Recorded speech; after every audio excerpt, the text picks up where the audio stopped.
Transmitiendo Radio C4, conectando y comunicando al cuerpo de Cristo.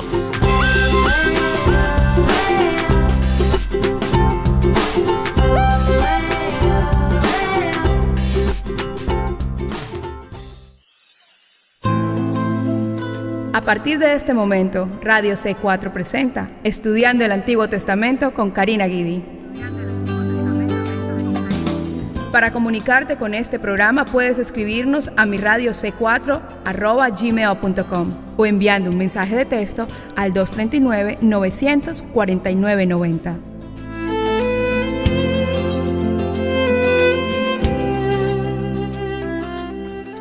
Que el Señor les bendiga, queridos hermanos y hermanas, y estamos aquí en otro programa estudiando el Antiguo Testamento y ya casi en los últimos capítulos, Génesis capítulo 46, y yo sé que es fascinante. Estudiar Génesis, no sé, hay algo tan especial con este libro en el que cuando uno entiende este capítulo, uno estudia de esta manera el libro de Génesis, uno llega a tener un entendimiento de toda la Biblia, porque se tratan 5 dispensaciones. Además, también se trata la justificación por la fe, la salvación.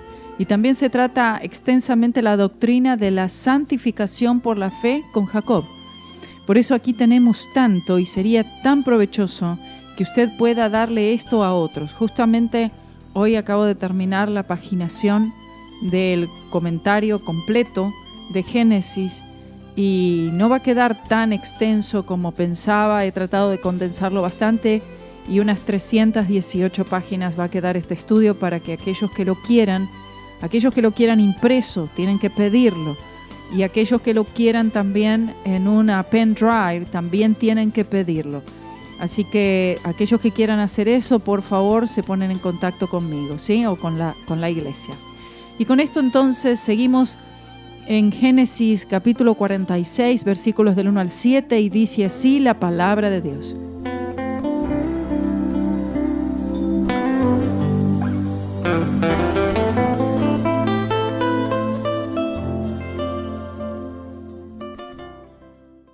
Salió Israel con todo lo que tenía y vino a Beerseba y ofreció sacrificios al Dios de su padre Isaac.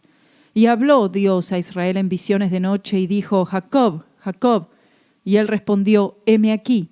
Y dijo: yo soy Dios, el Dios de tu padre. No temas de descender a Egipto, porque allí yo haré de ti una gran nación. Yo descenderé contigo a Egipto, y yo también te haré volver, y la mano de José cerrará tus ojos. Y se levantó Jacob de Beerseba y tomaron los hijos de Israel a su padre Jacob y a sus niños y a sus mujeres en los carros que Faraón había enviado para llevarlo. Y tomaron sus ganados y sus bienes que habían adquirido en la tierra de Canaán y vinieron a Egipto Jacob y toda su descendencia consigo, sus hijos y los hijos de sus hijos consigo, sus hijas y las hijas de sus hijos, y a toda su descendencia trajo consigo a Egipto. Vemos que Dios habla a Jacob en visión y para llamar su atención lo llama por su nombre y no por su título oficial, que es el de Israel. Dios había prohibido a Abraham e Isaac ir hacia Egipto, pero ahora Dios anima a Jacob a dirigirse allí diciéndole: yo descenderé contigo a Egipto. Jacob va a Beerseba, donde su padre y su abuelo vinieron por tiempo y levantaron altares a Jehová. Él fue movido y se ve movido por el Espíritu Santo ahora a ofrecer sacrificios a Dios, lo que significa que fueron ofrecidos varios corderos en ese lugar. Esto nos habla siempre acerca de la fe que está dirigida en el sacrificio del cordero inmolado, en el sacrificio de Cristo. Los hijos de Israel son los que formarían el núcleo de la nueva nación que sería llamada Israel, y ellos un día, unos 255 años más tarde, ocuparían la tierra de Canaán y la llamarían Israel. De esta nación vendrían los profetas que Dios le daría al pueblo, que le darían a Israel y al mundo. También la palabra de Dios recibiría a través de esta nación y la gran ley de Moisés. Y por supuesto, finalmente, al Hijo de Dios. Todo esto con el propósito de dar entrada al Hijo de Dios al mundo, quien tendría el propósito de ir a la cruz, representada por este altar, donde Jesús derramaría su sangre, pagando así por todo pecado para que la raza caída de Adán pudiera ser llevada de vuelta a Dios a través de la fe en el sacrificio de Jesucristo. Cuando vemos el segundo versículo, en el que Dios llama a Jacob por su nombre 2 veces, aparenta mostrar una contradicción, aunque no hay contradicción. En este segundo versículo vemos la santificación en sus 2 formas, la posicional y la condicional. Esto es muy importante entender. La santificación posicional nos es dada gratuitamente por Jesucristo. No la ganamos por méritos propios, sino que es una obra de gracia. Por esto Jacob se le llama Israel en ciertos versículos. Usted notará que hay versículos en los que aparece su nombre posicional y luego aparece su nombre condicional. También hay una santificación que es condicional. Por esto dice Jacob, Jacob. Esto se refiere al hecho que el Espíritu Santo está tratando de llevar nuestra condición conforme a la posición que no es alterada, que no es cambiada, porque está exclusivamente en Jesucristo y lo que Cristo ha hecho, en la justicia de Cristo. Este es un proceso de toda la vida y es obtenido de la misma manera que recibimos la salvación, es decir, por la fe en la cruz de Jesús. La fe mantenida en la obra consumada de Cristo garantiza el proceso que los creyentes debemos tener. Dios le dice a Jacob que no tema en ir a Egipto porque él estaría con él. Seguramente Jacob tendría cierta duda en cuanto a mudarse a Egipto, debido a que todas las veces anteriores el acercarse a Egipto siquiera era un problema. Pero Dios le promete que estaría con él y le recuerda la promesa que haría de él una gran nación. El Señor le dice también, yo también te haré volver. Es decir, que cuando Jacob muriera, su cuerpo sería llevado de vuelta a Canaán para su sepultura y su hijo José cerraría sus ojos. Jacob tenía 130 años en este momento y este evento fue 215 años después del llamado de Abraham. Los hijos de Israel estarían en Egipto también por 215 años. Luego pasarían 40 años en el desierto antes de llegar finalmente a la tierra prometida. Seguimos con los versículos del 8 al 28. Y estos son los nombres de los hijos de Israel que entraron en Egipto, Jacob y sus hijos, Rubén, el primogénito de Jacob, y los hijos de Rubén, Anoc, Falú, Esrón y Carmi, los hijos de Simeón, Gemuel, Jamín, Ohad, Raquín, Soar y Saúl, hijo de la Cananea, los hijos de Leví, Gersón, Coat y Merari, los hijos de Judá, Onán, Sela, Fares y Sara, mas y Onán murieron en la tierra de Canaán, y los hijos de Fares fueron Esrón y Amul, los hijos de Isaacar, Tola, Fua, Job y Simrón, los hijos de Zabulón, Sered, Elón y Jalel. Estos fueron los hijos de Lea, los que dio a luz a Jacob en Padán Aram, y además su hija Dina, 33 las personas, todas de sus hijos e hijas. Los hijos de Gad, Sifión, Aquí, Esbón, Suni, Eri, Arodi y Areli, y los hijos de Aser, Imna, Isúa, Isui, Bería y Sera, hermanas de ellos. Los hijos de Bería, Eber y Malquiel. Estos fueron los hijos de Silpa, la que Labán dio a su hija Lea y dio a luz estos a Jacob, por todas 16 personas. Los hijos de Raquel, mujer de Jacob, José y Benjamín. Y nacieron a José en la tierra de Egipto Manasés y Efraín, los que le dio a luz a Senat, hija de Potifera, sacerdote de On. Los hijos de Benjamín fueron Bela, Bequer, Asbel, Gera, Naamán, Eir, Ros, Mupín, Upín y Ard. Estos fueron los hijos de Raquel, que nacieron a Jacob por todas 14 personas. Los hijos de Dan, Usim, los hijos de Neftalí, Haseel, Guni, Geser y Silem. Estos fueron los hijos de Bila, la que dio Labán a Raquel su hija, y dio a luz estos a Jacob por todas 7 personas. Todas las personas que vinieron con Jacob a Egipto, procedentes de sus lomos, sin las mujeres de los hijos de Jacob, todas las personas fueron 66. Y los hijos de José, que le nacieron en Egipto, 2 personas. Todas las personas de la casa de Jacob que entraron en Egipto fueron 70. Y envió Jacob a Judá delante de sí a José para que le viniese a ver en Gosén, y llegaron a la tierra de Gosén. Bien. Tabulando los números de la gente dada en esta genealogía que vinieron a Egipto, se nos dan 3 números, 66, 70 Y luego vemos que el evangelista Esteban en Hechos, capítulo 7, versículo 14, da el número 75. La aparente confusión en estos diferentes números desaparece si se observa que no se está contando a Jacob, José, Manasés y Efraín. Con estos incluidos se computan 70. Entonces, Esteban simplemente añade a los 70 del versículo 27 los 5 nietos de José que son mencionados en la versión septuagésima o la versión septuaginta, se conoce. Esta versión septuagésima es la traducción de los 70 del hebreo y arameo al griego en el siglo III, haciendo el total de 75. No hay contradicción entre el historiador hebreo y el predicador cristiano. Es por la tribu de Judá, ustedes saben que vendría el Mesías, el Redentor del mundo. En realidad, la profecía vino a través de Jacob, que el Redentor vendría de esta tribu en particular. Vemos en Génesis 49:10. Primero, el Señor dijo que el Redentor vendría de la raza humana. Génesis 3:15. Entonces Él dijo que el Redentor vendría a través de un pueblo en particular, de los lomos de Abraham. Génesis 12, del 1 al 3. Luego predijo que de este pueblo el Redentor vendría de una tribu, de la tribu de Judá. Y después que vendría de una familia particular, la familia de David, segunda de Samuel, capítulo 7. Y entonces en esta familia sería una virgen quien traería a este maravilloso niño, quien nacería en una ciudad particular que es Belén Efrata, Isaías 7:14. De los hijos de Judá sería Fares, quien sería del linaje sagrado, es decir, de Judá continuaría con Fares. El Job, que es mencionado aquí en todo este pasaje que leímos recién, el hijo de Isaacar, es el mismo Job que lleva el nombre del libro de la Biblia. Se cree que este fue el primer libro escrito por Moisés en colaboración con Job, en el tiempo que Moisés estuvo en el desierto por 40 años antes de liberar al pueblo de Israel. Seguimos con los versículos 29 al 34.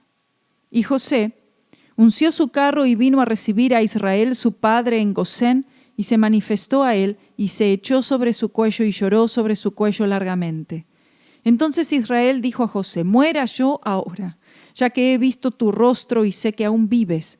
Y José dijo a sus hermanos: y a la casa de su padre subiré y lo haré saber a Faraón, y le diré: mis hermanos y la casa de mi padre que estaban en la tierra de Canaán han venido a mí.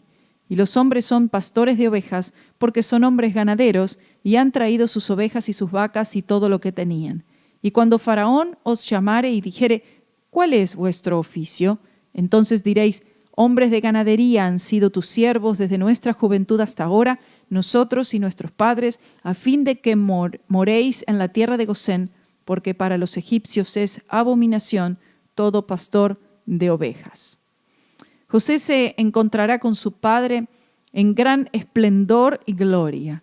La manera en la que fue a su encuentro y a recibir a su padre fue de una manera majestuosa, como jamás Israel haya visto, con guardias, con carros finísimos, con caballos, los más hermosos caballos y las vestiduras más hermosas.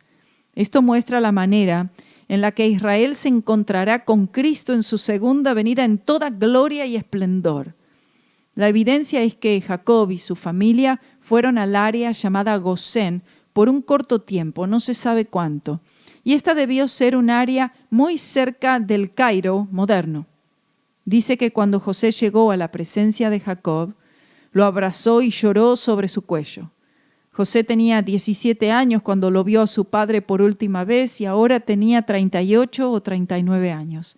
Este encuentro que vemos aquí, gloria a Dios, proféticamente, aún está por cumplirse, cuando después de la gran tribulación, Israel, oh gloria a Dios, se encuentre nuevamente con aquel a quien ellos traspasaron, el Señor Jesús, el Salvador del mundo. Y dice la palabra en Zacarías que ellos llorarán amargamente. Gosén parecía ser de las partes más fértiles de Egipto. El río Nilo corría por esta área, lo cual proporcionaba mucho pasto. Para los egipcios, aquellos que se dedicaban a la ganadería eran mirados como menos. José no trata de esconder la profesión de la familia de su padre, de su propia familia, delante del faraón. como pastores, sino que confía en Dios, que lo que era una abominación para los egipcios será por la gracia de Dios aceptado. Y aquí vemos cuando el Hijo de Dios no tiene vergüenza, no tiene ninguna vergüenza en tratar de mostrar realmente quién es en el Señor Jesucristo, que es cristiano, que se llama cristiano, que ha nacido de nuevo, que ha sido bautizado con el Espíritu Santo, que pertenece a la familia de Dios. Y esto es lo que debe ser con todo verdadero Hijo de Dios, en el que no se avergüenza de ser llamado Hijo de Dios. Egipto era una nación agricultora, por lo que su población consistía de granjeros, y como tales ellos despreciaban a los ganaderos. En sus pinturas, en monumentos, los pastores siempre aparecían en figuras distorsionadas y sucias. Pero como sea, vemos que hay una aceptación del mundo gentil hacia, aquí vemos el pueblo de Dios. Y con esto finaliza el capítulo 46 y seguimos entonces con el capítulo 47. Y dice así desde el versículo 1 al 6. Vino José y lo hizo saber a Faraón y dijo: mi padre y mis hermanos y sus ovejas y sus vacas, con todo lo que tienen, han venido de la tierra de Canaán y he aquí están en la tierra de Gosén. Y de los postreros de sus hermanos tomó 5 varones y los presentó delante de Faraón. Y Faraón dijo a sus hermanos: ¿cuál es vuestro oficio? Y ellos respondieron a Faraón: pastores de ovejas son tus siervos, así nosotros como nuestros padres. Dijeron además a Faraón: para morar en esta tierra hemos venido, porque no hay pasto para las ovejas de tus siervos, pues el hambre es grave en la tierra de Canaán. Por tanto, te rogamos ahora que permitas que habiten tus siervos en la tierra de Gosén. Entonces Faraón habló a José diciendo: tu padre y tus hermanos han venido a ti. La tierra de Egipto delante de ti está. En lo mejor de la tierra haz habitar a tu padre y a tus hermanos, habiten en la tierra de Gosén, y si entiendes que hay entre ellos hombres capaces, ponlos por mayorales del ganado mío. Oh, gloria a Dios. Sabiendo que los pastores eran despreciados por los egipcios, aún así José no se avergüenza que sus hermanos dijeran que son pastores, como él les instruyó que hicieran.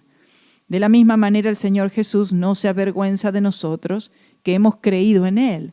Por lo tanto, nosotros no debemos avergonzarnos de Él tampoco. José quería que su familia, quería su familia en este pueblo, en esta ciudad, en Gosén, porque Gosén era mejor para los pastos, era mejor para poder llevar a cabo el trabajo. Aunque ellos ya se encontraban allí, José debía seguir el protocolo y pedir permiso al faraón. José se presenta con 5 de sus hermanos, probablemente el número 5 era un número especial para los egipcios, así como lo sería para Israel. Y la familia de José tenía buenos trabajos encargándose del ganado de Egipto. Versículos 7 al 10. También José introdujo a Jacob su padre y lo presentó delante de Faraón, y Jacob bendijo a Faraón. Y dijo Faraón a Jacob: ¿cuántos son los días de los años de tu vida? Y Jacob respondió a Faraón: los días de los años de mi peregrinación son 130 años, pocos y malos han sido los días de los años de mi vida, y no han llegado a los días de los años de la vida de mis padres en los días de su peregrinación. Y Jacob bendijo a Faraón y salió de la presencia de Faraón. Esta es una poderosa imagen aquí, porque después de presentar a 5 de sus hermanos frente al faraón, por último, José lleva y presenta a su padre Jacob. A pesar del esplendor y la gloria de Egipto, enseguida se hace obvio que Jacob es mejor. Y el faraón reconoce esto también. Viendo los dones en su hijo José, como nadie tenía en el mundo, el faraón debió reconocer que este poder tenía que ver con su padre Jacob. Y otra vez más vemos esta ley, que el menor es bendecido por el mayor, en el hecho que Jacob bendice a Faraón. Esta escena proclama el día en el que Israel, con Jesús a su lado, bendiga al mundo gentil. Y esto va a suceder al principio, en el comienzo del reino milenial. El faraón se da cuenta que Jacob es muy anciano y le pregunta su edad. Y Jacob tenía 130 años, lo cual seguramente era algo no común en el pueblo egipcio. conocer a una persona que viviera tanto, es decir, que hubiera una persona que siquiera llegara hasta los 100 años, mucho menos 130. Versículos 11 en adelante al 26 dice: Así José hizo habitar a su padre y a sus hermanos y les dio posesión en la tierra de Egipto, en lo mejor de la tierra, en la tierra de Ramesés, como mandó Faraón, y alimentaba a José, a su padre y a sus hermanos, y a toda la casa de su padre con pan, según el número de los hijos. No había pan en toda la tierra, y el hambre era muy grave, por lo que desfalleció de hambre la tierra de Egipto y la tierra de Canaán. Y recogió José todo el dinero que había en la tierra de Egipto y en la tierra de Canaán, por los alimentos que de él compraban, y metió José el dinero en casa de Faraón. Acabado el dinero de la tierra de Egipto y de la tierra de Canaán, vino todo Egipto a José diciendo: Danos pan, ¿por qué moriremos delante de ti por haberse acabado el dinero? Y José dijo: Dad vuestros ganados, y yo os daré por vuestros ganados si se ha acabado el dinero. Y ellos trajeron sus ganados a José, y José les dio alimentos por caballos, y por el ganado de las ovejas, y por el ganado de las vacas, y por asnos, y les sustentó de pan por todos sus ganados aquel año. Acabado aquel año, vinieron a él el segundo año, y le dijeron: No encubrimos a nuestro señor que el dinero ciertamente se ha acabado. También el ganado es ya de nuestro señor. Nada ha quedado delante de nuestro señor, sino nuestros cuerpos y nuestra tierra.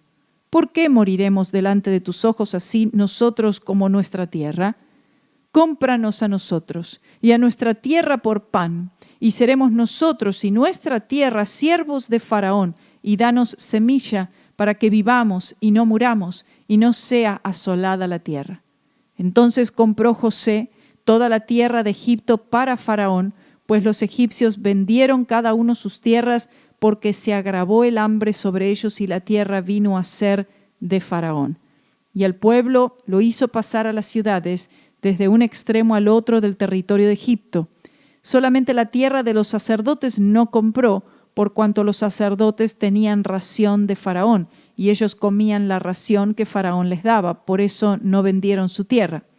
Y José dijo al pueblo: He aquí os he comprado hoy a vosotros y a vuestra tierra para Faraón. Ved aquí semilla y sembraréis la tierra. De los frutos daréis el quinto a Faraón, y las 4 partes serán vuestras para sembrar la tierra y para vuestro mantenimiento y de los que están en vuestras casas y para que coman vuestros niños. Y ellos respondieron: La vida nos has dado, hallemos gracia en ojos de nuestro Señor y seamos siervos de Faraón. Entonces José lo puso por ley hasta hoy sobre la tierra de Egipto, señalando para Faraón el quinto, excepto solo la tierra de los sacerdotes, que no fue de Faraón. Lo que vemos aquí es cuán severa era el hambre, que de no haber sido por José, miles hubieran muerto. Parece que el primer año la gente estuvo bien y hasta el segundo año, pero parece que el tercer año la situación se hizo más crítica. Cuando José puso este impuesto del 20%, fue uno de los más justos arreglos que la gente jamás haya conocido, y esto es similar a cualquier país en la actualidad. Todo lo que hizo José fue bajo la sabiduría de Dios, ya que ninguno pasó hambre durante su liderazgo, ninguno murió. Cuando el hambre terminó, la gente podía volver a sus propios lugares y se le daba semilla para sembrar y animales para trabajar la tierra, y el faraón recibía solo el 20%, lo cual era un muy buen arreglo. Versículos 27 al 31. Así habitó Israel en la tierra de Egipto, en la tierra de Gosén, y tomaron posesión de ella, y se aumentaron y se multiplicaron en gran manera. Y vivió Jacob en la tierra de Egipto 17 años, y fueron los días de Jacob, los años de su vida, 147 años. Y llegaron los días de Israel para morir, y llamó a José su hijo, y le dijo: Si he hallado ahora gracia en tus ojos, te ruego que pongas tu mano debajo de mi muslo, y harás conmigo misericordia y verdad. Te ruego que no me entierres en Egipto, mas cuando duerma con mis padres, me llevarás de Egipto y me sepultarás en el sepulcro de ellos. Y José respondió: Haré como tú dices.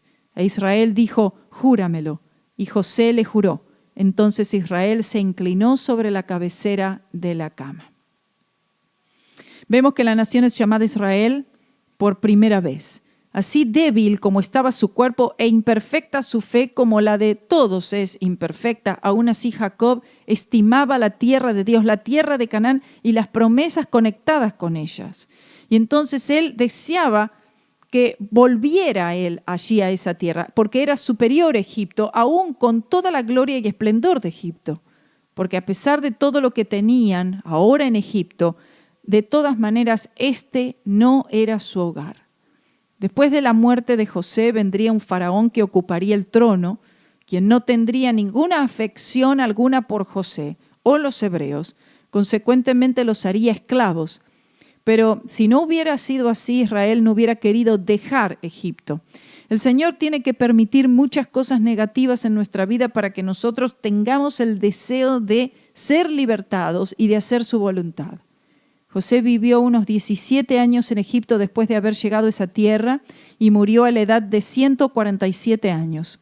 Él tuvo los hijos que formarían parte de las tribus de Israel y que servirían para traer al Mesías al mundo. Ellos también debían evangelizar al mundo, pero el pueblo de Israel falló en este respecto, aunque completarán esto en el próximo reino milenial después de aceptar a Cristo como Mesías, Señor y Salvador en la segunda venida. Jacob nació en Canaán, vivió allí 77 años, entonces vivió 20 años en Padán Aram.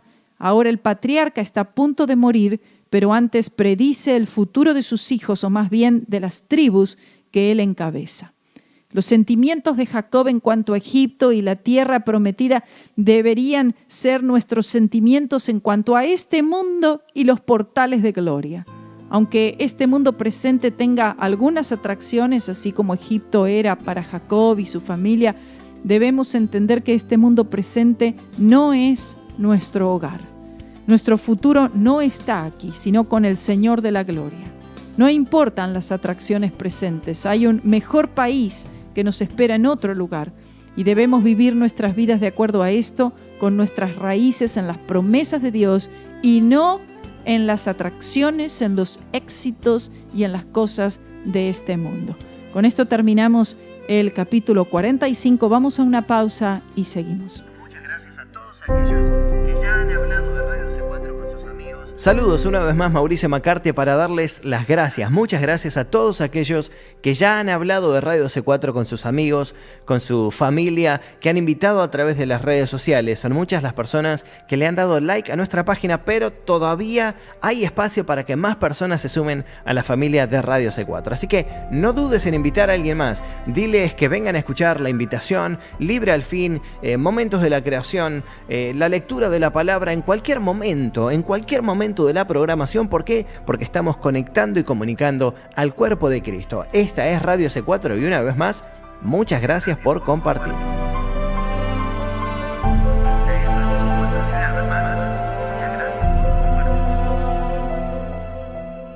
En Radio C4 queremos invitarte a que los días martes y jueves, a partir de las 7 de la mañana, oremos juntos por las necesidades de todos nuestros oyentes.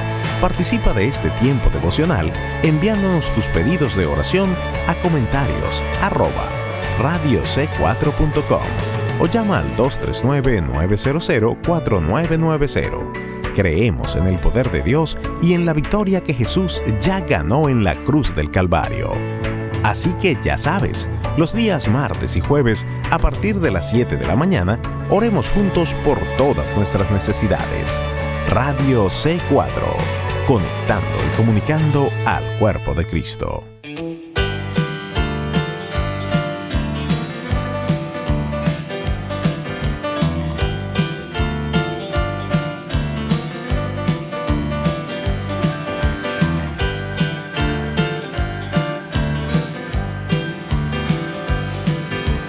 I remember standing on the auction block of sin. Satan did control me, he had that highest bid. But ownership was transferred way back at Calvary. Jesus whispered, son, I bought you. You might be set free. Whom the Son has set free, is free indeed. No more chains are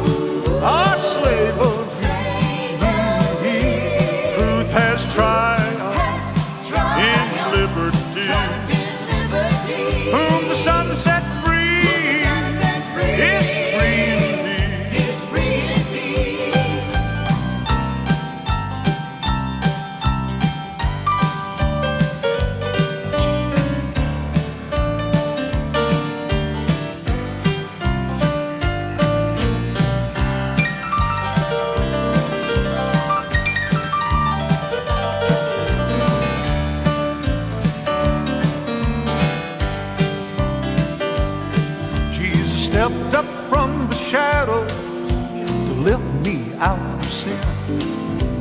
No one there could stop him. I knew that he would win.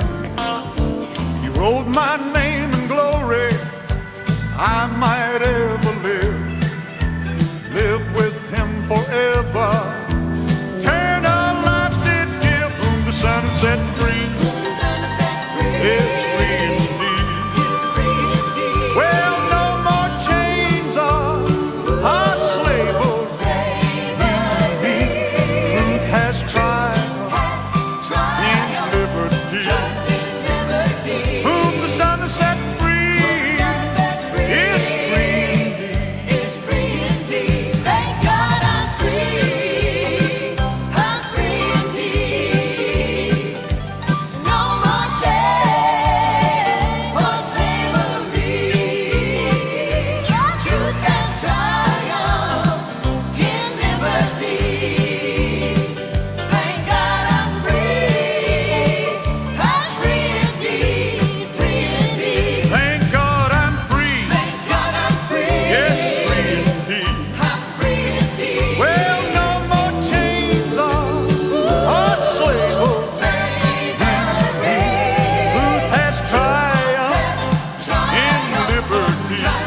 liberty. Thank God I'm free. Yes, free indeed. I'm free indeed.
Estamos de vuelta, seguimos con Génesis capítulo 48 y espero que estén disfrutando mucho estos estudios, ya casi llegando al final de este poderoso libro de la palabra de Dios. Seguimos, Génesis 48, versículos del 1 al 7, dice así: Sucedió después de estas cosas que dijeron a José: He aquí tu padre está enfermo.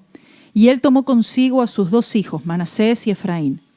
Y se les hizo saber a Jacob, diciendo: He aquí tu hijo José viene a ti. Entonces se esforzó Israel y se sentó sobre la cama. Y dijo a José: El Dios omnipotente me apareció en luz en la tierra de Canaán y me bendijo. Y me dijo: He aquí yo te haré crecer y te multiplicaré y te pondré por estirpe de naciones y daré esta tierra a tu descendencia después de ti por heredad perpetua.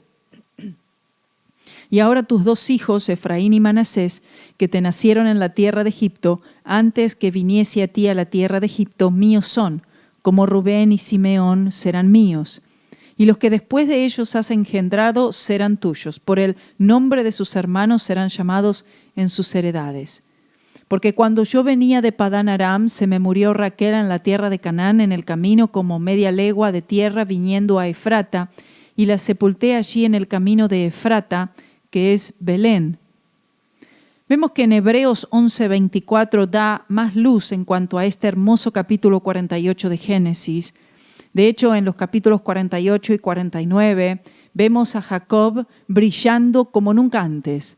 El Espíritu Santo se refiere a él como Israel una y otra vez. Y esta es la gran fe en acción en su vida, débil y moribundo, y no teniendo nada más que su vara para apoyarse, entrega a sus nietos posesiones aún no visibles. Jacob le dice a José que Dios es quien le continuará proveyendo. Jacob estaba muriendo, pero las promesas de Dios seguían vivas. Él hace a los 2 hijos de José como sus propios hijos, un gran honor para esos 2 muchachos, quienes para ese tiempo tendrían unos 18 y 20 años. Estos jóvenes debían saber que aunque habían nacido y crecido en Egipto, ese no era su hogar, sino que ellos pertenecían a la familia de Jacob, es decir, eran israelitas. Y seguramente su familia les habían enseñado esto muy bien. El mundo no es tu hogar. El Dios omnipotente, el Shaddai, proveerá el Redentor. En esto creía Jacob, quien vendría al mundo para restaurar los hijos perdidos de la raza caída de Adán. Ellos debían mirar hacia la luz que vendría y que vencería las tinieblas, el Señor Jesucristo. La tierra de Israel, aún en el presente, le pertenece a Israel y no a los palestinos, ni a ningún otro, y le va a pertenecer a ellos por siempre. Esto es lo que el Señor ha prometido, y el Señor va a restaurar todas estas posesiones al pueblo de Israel en su segunda venida. Aunque Dios prometa algo, por eso siempre hay una oposición a la promesa. El hecho que Dios haya prometido algo, esto no significa que Satanás no se opondrá a la promesa. Él hará todo lo que pueda para que esa promesa no se cumpla. Entendamos que el único ingrediente que peleará es la fe. Y esto es porque la fe reclamará y poseerá la promesa. Esta fe de la que hablamos se refiere a fe en Jesucristo y el crucificado. 1 Corintios 1:23, 1 Corintios 2:2. En esencia, podemos decir que todos en el Antiguo Testamento tenían fe en el Jesús profético, en el Jesús del futuro, el que vendría, mientras que ahora tenemos fe en el Jesús histórico y también en el Jesús profético. Históricamente Jesús vino, vivió, murió, ascendió y ahora es exaltado a la diestra de Dios Padre. Proféticamente, Él viene otra vez y viene a reinar sobre esta tierra por 1000 años y, por supuesto, por la eternidad. Por eso vemos en la persona de Satanás una autoridad que él ejerce, que en realidad ha sido conferida por él mismo. Es una pseudo-autoridad. ¿Qué significa el término pseudo-autoridad? Significa que Satanás realmente no tiene autoridad para mantener ningún alma en cautividad. Esto es debido a que Jesús terminó su obra de expiación en la cruz. Entonces, si Satanás no tiene autoridad debido a que ha sido vencido en la cruz del Calvario, derrotado, ¿cómo es que el mundo está bajo dominio satánico y aún tristemente la mayoría de los cristianos se encuentran bajo la misma situación? Los no salvos están atados por Satanás, simplemente porque ellos no se han apropiado de la gran redención de Cristo en la cruz, lo cual es por la fe. Ellos se niegan a creer. Y fe es el medio, el vehículo por la cual esta redención es otorgada. Entonces, Satanás puede continuar manteniéndolos atados por medio de esta pseudo-autoridad. En el caso de los cristianos, de hecho, es el mismo principio. Cuando tú viniste a Cristo, fue por la fe en Cristo, lo que significa que recibiste la salvación, porque naciste de nuevo. La autoridad de Satanás fue quebrantada.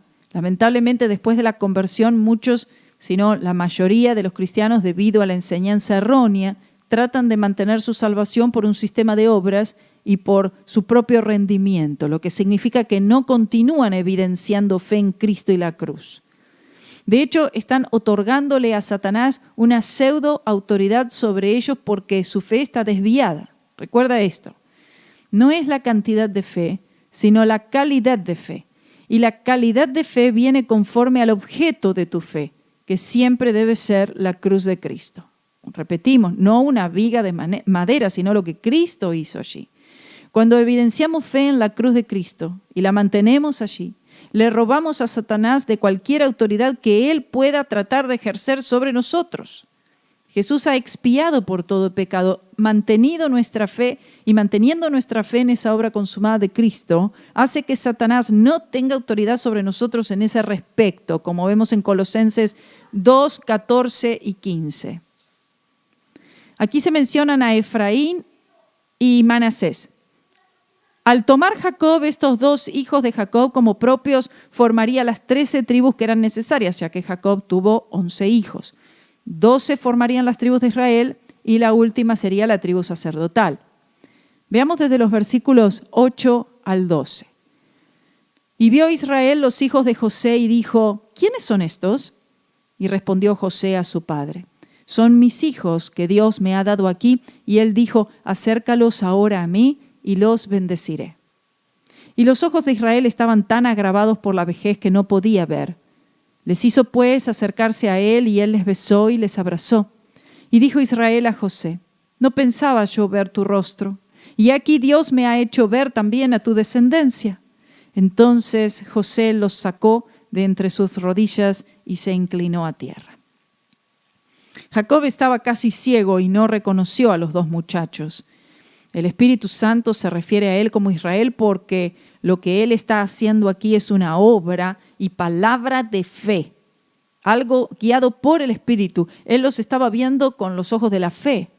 Mientras Jacob hablaba, José se inclinó ante su padre, dándose cuenta de la tremenda importancia de lo que esto era, de lo que él estaba diciendo aquí. Esto eran unas promesas futuras y son promesas eternas.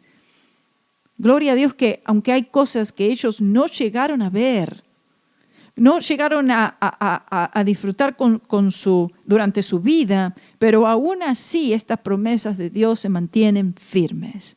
La palabra de Dios es como el sí y el amén. Versículos 13 al 22 dice, y los tomó José a ambos, Efraín a su derecha y a la izquierda de Israel, y Manasés a su izquierda a la derecha de Israel, y los acercó a él.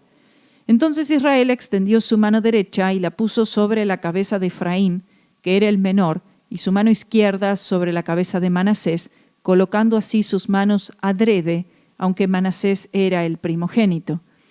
Y bendijo a José diciendo, el Dios en cuya presencia anduvieron mis padres Abraham e Isaac, el Dios que me mantiene desde que yo soy hasta este día, el ángel que me liberta de todo mal, bendiga a estos jóvenes y sea perpetuado en ellos mi nombre y el nombre de mis padres Abraham e Isaac, y multiplíquense en gran manera en medio de la tierra. Pero viendo José que su padre ponía la mano derecha sobre la cabeza de Efraín, le causó esto disgusto y asió la mano de su padre para cambiarla de la cabeza de Efraín a la cabeza de Manasés. Y dijo José a su padre, no así, padre mío, porque este es el primogénito. Pon tu mano derecha sobre su cabeza. Mas su padre no quiso y dijo, lo sé, hijo mío, lo sé. También él vendrá a ser un pueblo y será también engrandecido, pero su hermano menor será más grande que él y su descendencia formará multitud de naciones. Y los bendijo aquel día, diciendo, en ti bendecirá Israel, diciendo, hágate Dios como a Efraín y como a Manasés, y puso a Efraín antes de Manasés. Y dijo Israel a José, he aquí yo muero, pero Dios estará con vosotros y os hará volver a la tierra de vuestros padres. Y yo te he dado a ti una parte más que a tus hermanos, la cual tomé yo de mano del amorreo con mi espada y con mi arco. Bueno, en el final de este capítulo 48, este es el tiempo del que se refiere Pablo cuando él escribió en Hebreos 11:21. Por la fe Jacob, al morir, bendijo a cada uno de los hijos de José y adoró apoyado sobre el extremo de su bordón. Manasés era el primogénito y José esperaba que Jacob le diera a éste la mayor parte de la bendición. Pero el Espíritu Santo, quien solo conoce el futuro, le dijo a Jacob que ponga su mano derecha sobre Efraín, quien era el menor, formando así una cruz. Jacob no estaba actuando así por su casi ceguera, como pensaría José, sino porque así Dios se lo había indicado. Esta bendición concerniente a la multitud aún será cumplida en el reino venidero cuando Israel será la nación líder del mundo. Jacob quería enfocar a sus hijos hacia la tierra de Canaán y no hacia Egipto, aunque habían sido grandemente bendecidos en Egipto. Jacob le da la bendición a los hijos de José y especialmente una bendición doble a Efraín. En esencia, se la estaba dando a José. Esaú vendió su primogenitura, como ustedes saben, y Rubén perdió la suya. Jacob ahora podía otorgarle la primogenitura a quien él quisiera. Y entonces el Espíritu de Dios le guía que entonces sería Efraín. Gloria sea el nombre del Señor. Fascinante, ¿verdad? Con esto pasamos al capítulo 49. hasta donde tengamos tiempo de estudiarlo y luego, si no, terminaremos con el próximo programa lo que nos resta de este gran libro de Génesis. Génesis capítulo 49, versículos del 1 al 4, dice así: Y llamó Jacob a sus hijos y dijo: Juntaos, y os declararé lo que os ha de acontecer en los días venideros. Juntaos y oíd, hijos de Jacob, y escuchad a vuestro padre Israel. Rubén, tú eres mi primogénito, mi fortaleza y el principio de mi vigor, principal en dignidad, principal en poder. Impetuoso como las aguas, no serás el principal. Por cuanto subiste al lecho de tu padre, entonces te envileciste subiendo a mi estrado. Seguramente poco tiempo después de bendecir a los hijos de José, Jacob llama a sus otros hijos, para quienes también tiene una palabra profética. Con este llamado, Jacob expresa que deben mantenerse juntos como una nación y no dispersarse con los egipcios. Este capítulo proclama el hecho que Israel será traída de vuelta, lo cual sucederá en la segunda venida. Esta gran dispersión que ha ocasionado el pecado del pueblo de Israel será solamente restaurado el día que Cristo venga por segunda vez y todo el pueblo de Israel vuelva a la tierra prometida. Gran parte está allí, pero se volverá total y completamente de todas las naciones del norte, sur, este y oeste en la segunda venida de Cristo. Rubén tenía cualidades admirables en su carácter, pero desafortunadamente su acto de incesto con Bila, la concubina de su padre, como vimos en Génesis 35:22, anularon estas cualidades, como siempre lo hace. El pecado anula estas características, estas cualidades. Y aún lo que hace es que apacan los dones que el Señor pone en la vida de uno. Aún así, Rubén es reconocido legalmente como el primogénito, aunque la doble porción fue dada a Jacob a través de sus dos hijos. Dice, impetuoso como las aguas, no serás el principal. Esto tiene un significado profético. La tribu de Rubén estuvo involucrada en la rebelión en el desierto. Recuerdan, esto es en Números 16. Asimismo, el no repeler el ataque de Sísara, también en Jueces 5:15. Sin embargo, un lugar es reservado para la tribu de Rubén en la Israel reconstruida, cuando ustedes ven en Ezequiel capítulo 48, versículo 7 y versículo 31, quienes también están dentro de los 144,000 sellados de las tribus de los hijos de Israel en Apocalipsis 7:5. Seguimos versículos 5 al 7. Simeón y Leví son hermanos, armas de iniquidad sus armas. En su consejo no entre mi alma, ni mi espíritu se junte en su compañía, porque en su furor mataron hombres y en su temeridad desjarretaron toros. Maldito su furor, que fue fiero, y su ira, que fue dura. Yo los apartaré en Jacob y los esparciré en Israel. Recuerden que Simeón y Leví son ejemplos perfectos de aquellos que toman venganza por su propia mano, en lugar de poner todo en las manos de Dios. Y se refiere a lo que sucedió en Siquem al vengarse de su hermana Dina. Y por esto Pablo dijo, todo lo que no proviene de fe es pecado, en Romanos 14:23. Aquí, esto que menciona en los versículos 5 y 7 al 7 se refiere a aquellos pecados, aquel pecado que cometió Simeón y Leví juntos, matando a todos los hombres allí en Siquem. Debido a este pecado serían divididos en Israel. Simeón y Leví no recibirían heredad, pero esta maldición se transformaría en bendición para Leví, quien sería la tribu sacerdotal de Israel.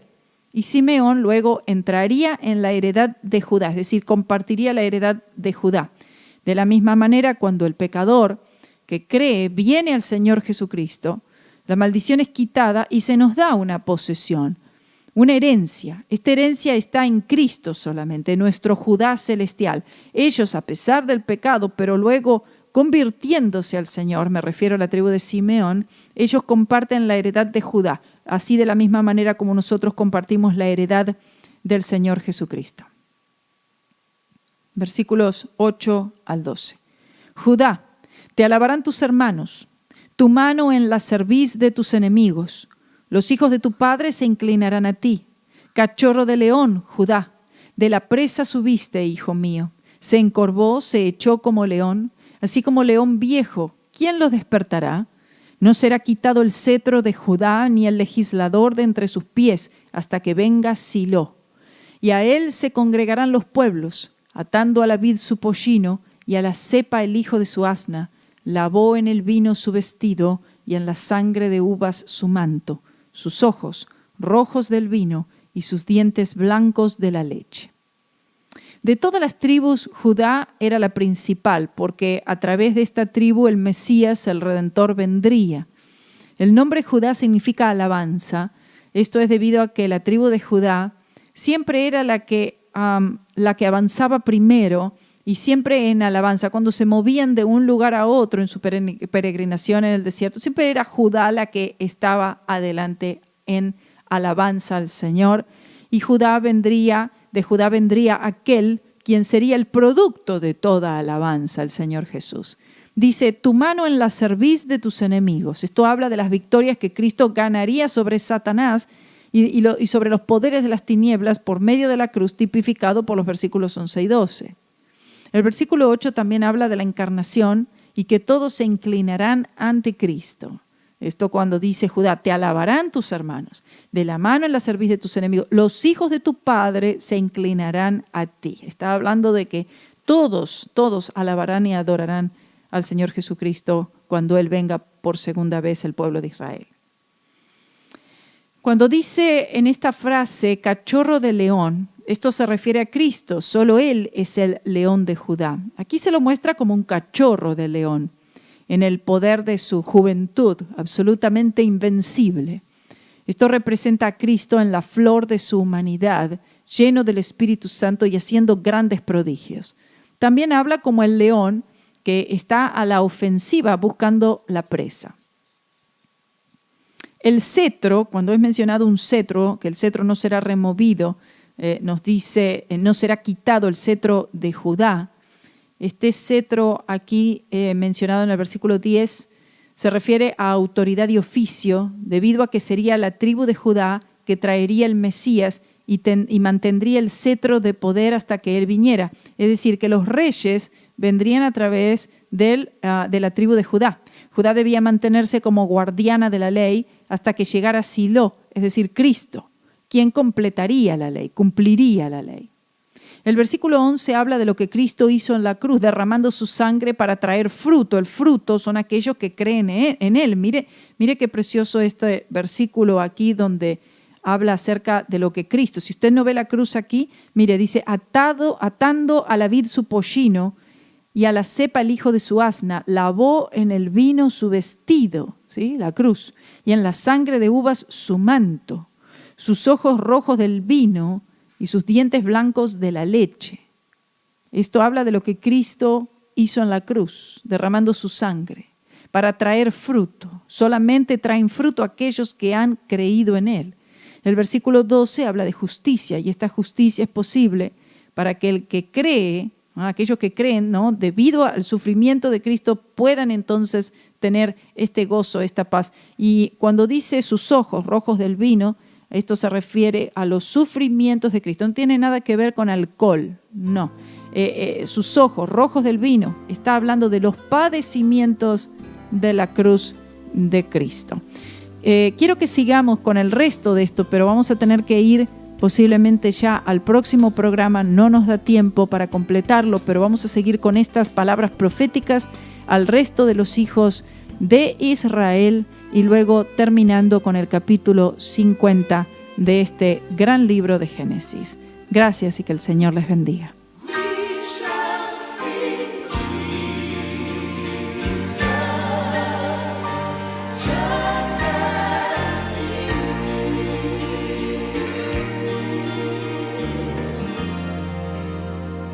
Once on a hillside, people were gathered, hoping to see Him, as thousands were fed.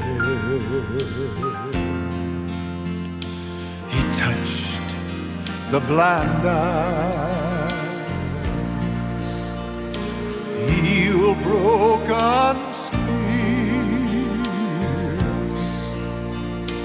moved with compassion, raised up the dead.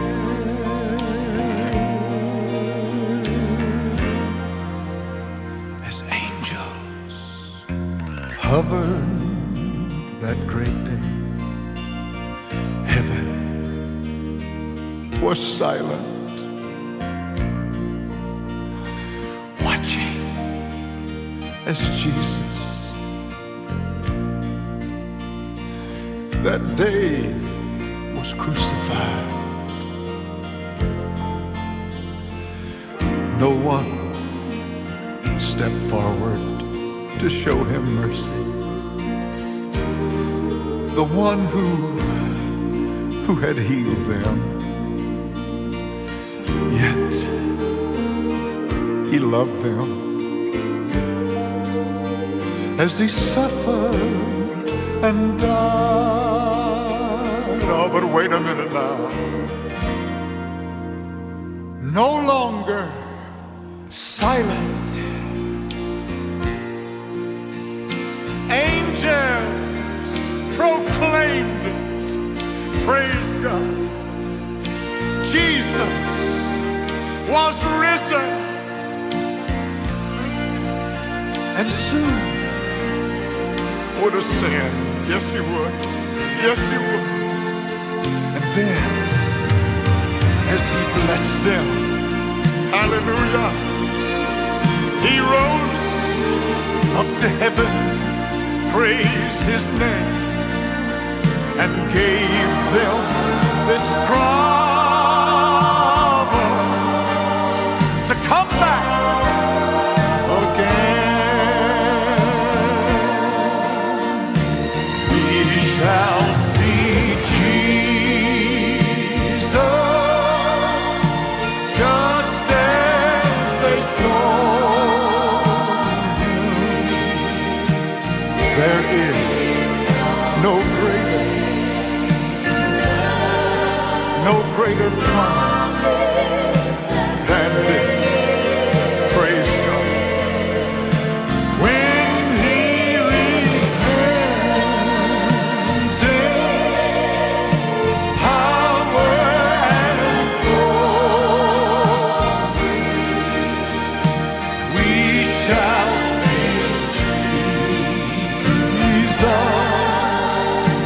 just as he is. Sing it again, children. We shall see Jesus. Yes, we will. Just as they saw him. There is no greater promise than this. Praise the Lord. Someday he will return. Yes, he will. In power. Estudiando el Antiguo Testamento con Karina Guidi es una producción de Radio C4. Para una copia de este programa, comunícate con Radio C4 en www.radioc4.com o miradioc4@gmail.com. Que Dios les bendiga. We shall